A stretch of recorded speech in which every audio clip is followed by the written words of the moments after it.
Olá, meus amigos do canal G. Vital, mais um vídeo aí para o nosso despertamento, e eu acredito que esse vídeo ele vai realmente abrir a nossa mente para que a gente compreenda a lógica do que está acontecendo no mundo, principalmente no aspecto cultural. Eu quero trazer aqui uma informação histórica muito importante e que realmente ela descortina muita coisa que a gente não compreende e que tem invadido as nossas famílias e o nosso país, o nosso mundo de uma forma geral.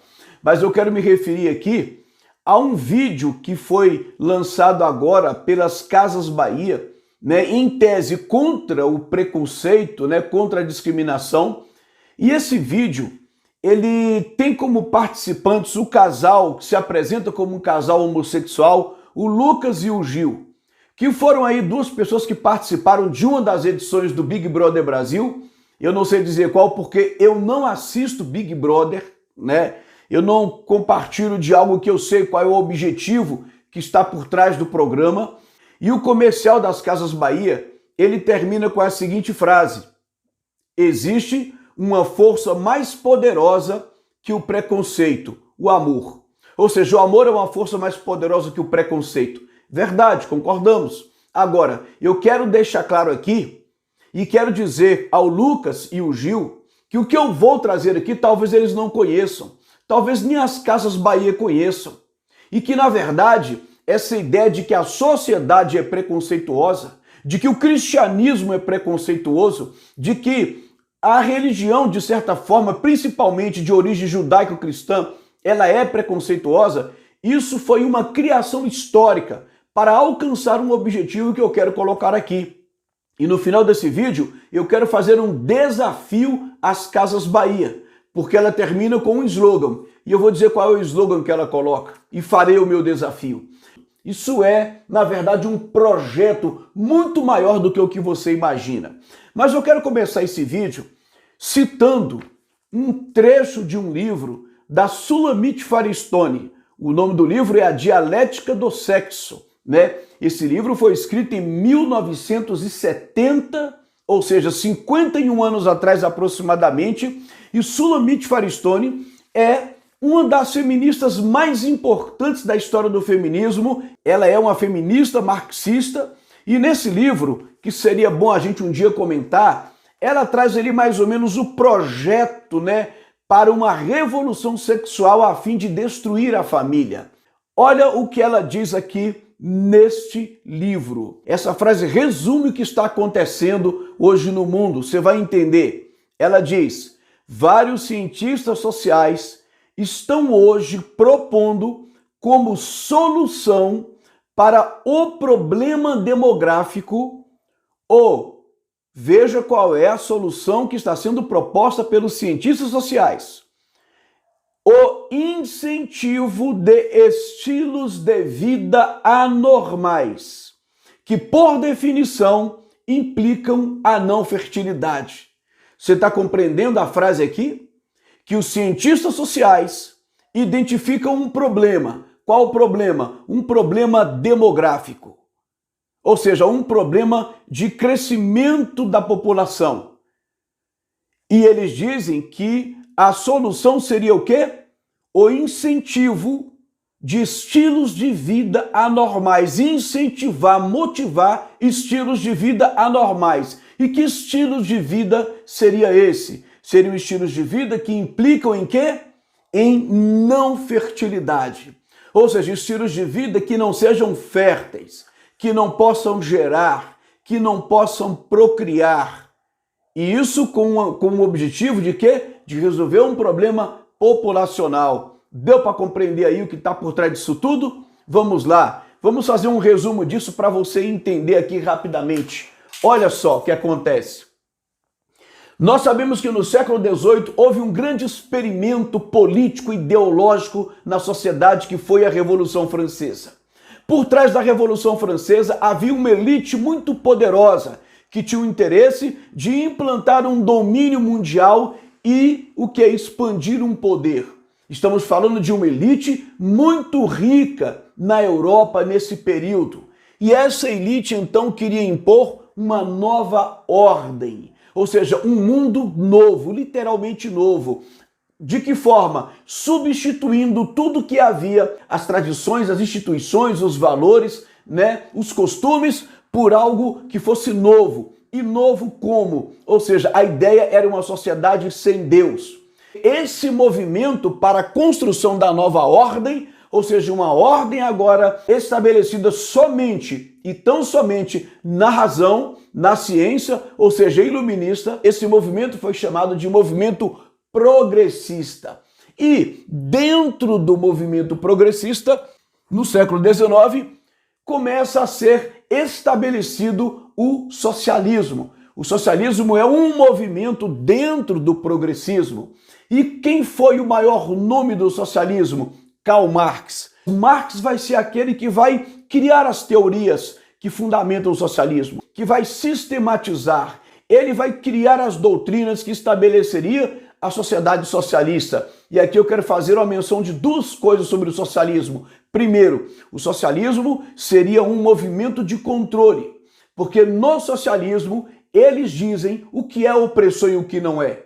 E aquilo que é opressor, que eles definirem como opressor, precisa ser o quê? Abolido. É uma palavra típica do socialismo, abolir aquilo que eles entendem como opressor. O socialismo era um braço da elite, porque o socialismo é um movimento econômico e político. E a segunda característica, a primeira é o controle e a segunda é a universalidade. No Manifesto do Partido Comunista, onde Marx diz o seguinte: por isso, a Revolução Comunista não será uma revolução apenas nacional, será uma revolução universal e terá, por isso, um terreno universal. Logo, a nova ordem seria mundial. O socialismo iria substituir o capitalismo. Em 1884, Engels vai lançar um livro com os escritos dele e de Marx, né? Um livro chamado A Origem da Família, da Propriedade Privada e do Estado. Marx ele declara o seguinte nesse livro: que a família foi criada e inventada nessa família tradicional simplesmente com o objetivo de juntar um homem e uma mulher para procriar e assim guardar o seu patrimônio e deixar ele para o seu herdeiro. Então, para se destruir o capitalismo, tinha que primeiro suprimir. Ele fala, é necessário antes a supressão da família como unidade econômica da sociedade. E o que acontece? No início do século XX, essa elite que estava impondo a nova ordem social, elas começam então a fundar, a criar essas grandes fundações. Eu poderia citar aqui a Fundação Rockefeller, do início do século XX, a Fundação Ford, a Fundação MacArthur e tantas outras fundações que vão aparecendo, todas pertencentes a bilionários e estão lutando para impor um governo mundial. A ONU não tem outro objetivo a não ser isso. A ONU já pediu sua opinião para alguma coisa? Você votou em alguém para estar lá na ONU decidindo pela sua vida e pelo seu país? Não, né? Pois é. Então você vai entender um dia para que serve a ONU. Vamos lá. Essas grandes fundações, então, lá no início do século XX, na primeira metade do século XX, eles se deparam com um problema: o crescimento populacional. Eles vão fazer ali uma estimativa e vão concluir o seguinte: a Terra levou, desde o surgimento da humanidade até o início do século XIX, segundo eles, aproximadamente ali até o ano de 1810, a Terra ganhou o seu primeiro bilhão de habitantes. Veja, desde a origem da humanidade até o século XIX, depois de Cristo, quantos mil anos levou isso para a Terra chegar ao primeiro bilhão de habitantes?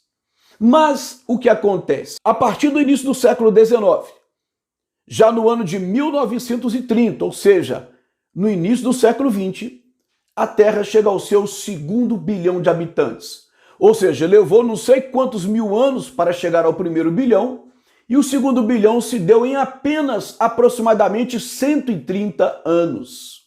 O seu terceiro bilhão, ele acontece quando? Aproximadamente no ano de 1960.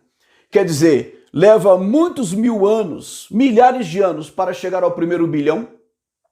Depois ela leva aproximadamente 130 anos, 1 século e 30 anos, para chegar ao segundo bilhão. E depois apenas 30 anos para chegar ao terceiro bilhão.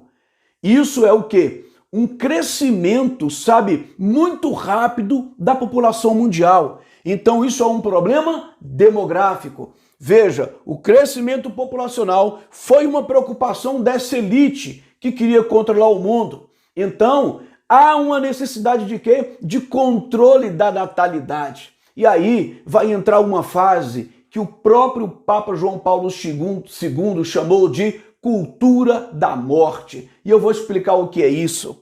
Essas fundações começaram a financiar projetos, e desses projetos surgiram teorias. E que projetos eram esses? Como controlar o crescimento populacional. E aqui aconteceu muita coisa suja, que a gente às vezes compra a ideia por desconhecer a história.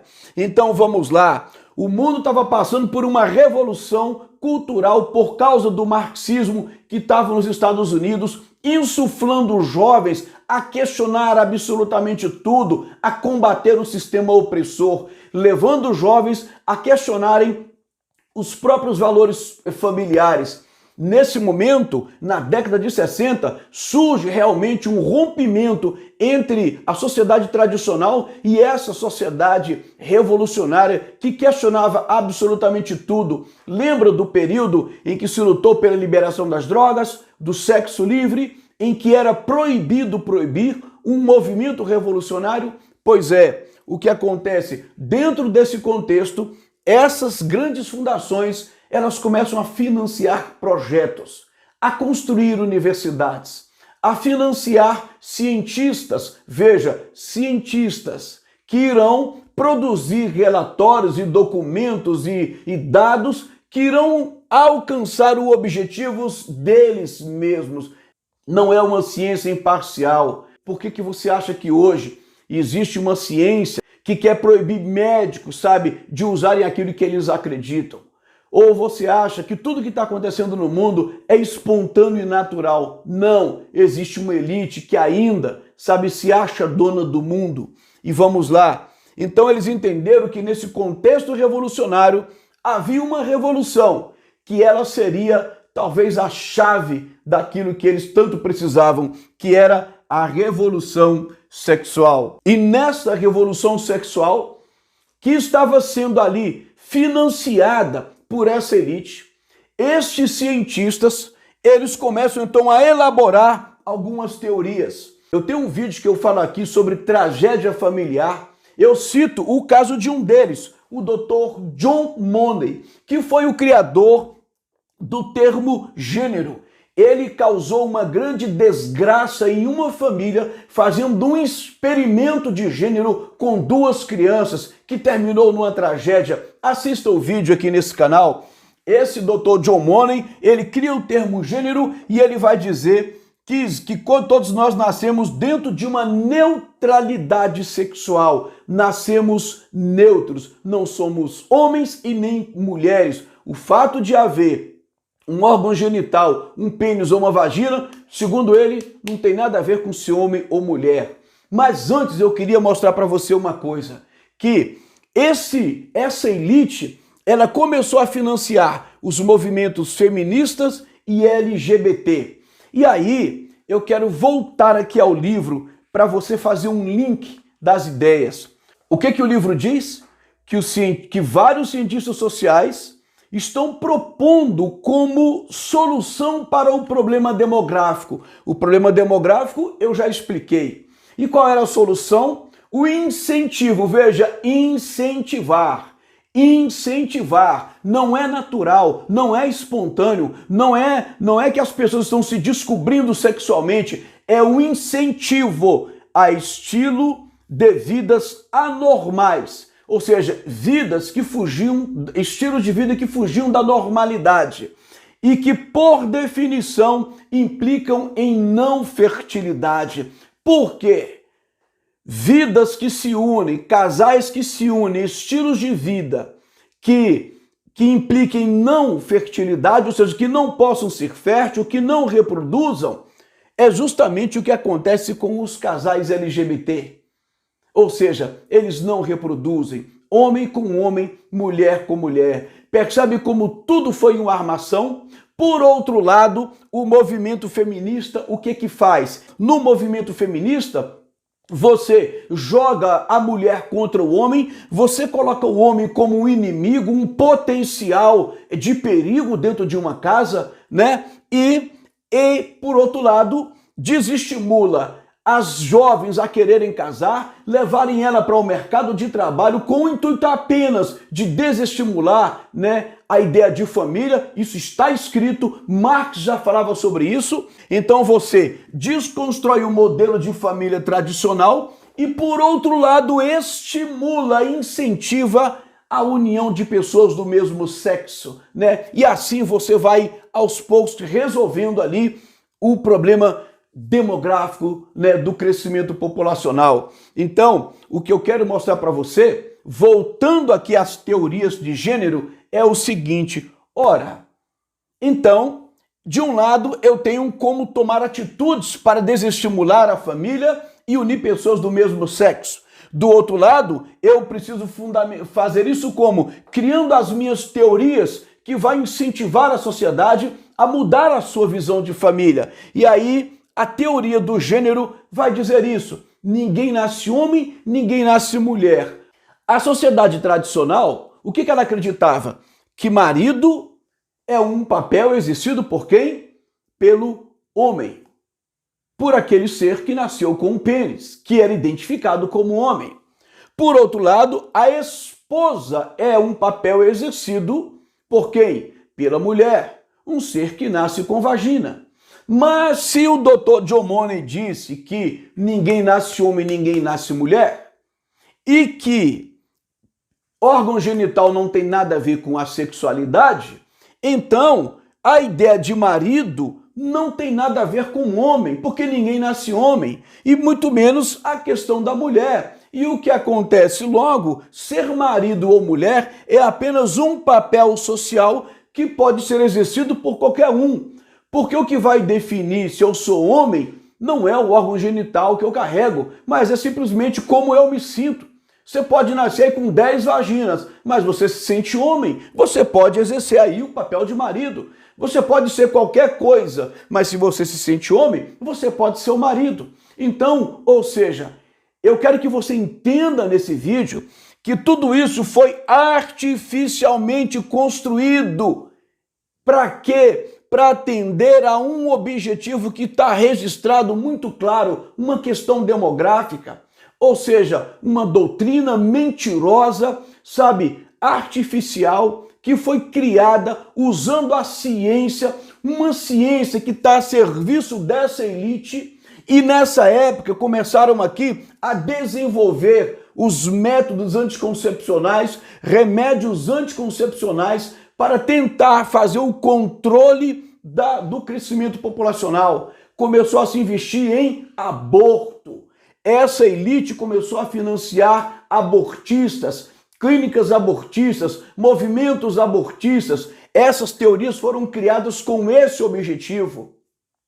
Isso foi chamado pelo Papa João Paulo II de cultura da morte, onde o aborto era um instrumento de contenção do crescimento populacional. Agora, o grande problema é que sempre vem com um discurso muito bonito que todo mundo compra. Já foi chamado de aborto, claramente, depois de controle de natalidade, saúde reprodutiva e por aí vai. Eles colocam nomes bonitos para mascarar um projeto diabólico, sujo, maligno e que muitos cristãos têm aceitado, muita gente que defendem valores tradicionais, conservadoras, por desconhecimento apoiam isso aqui. O que eu quero deixar claro nesse vídeo é que tudo foi extremamente planejado por uma elite com um objetivo: destruir a família e estabelecer essa nova ordem para um governo mundial.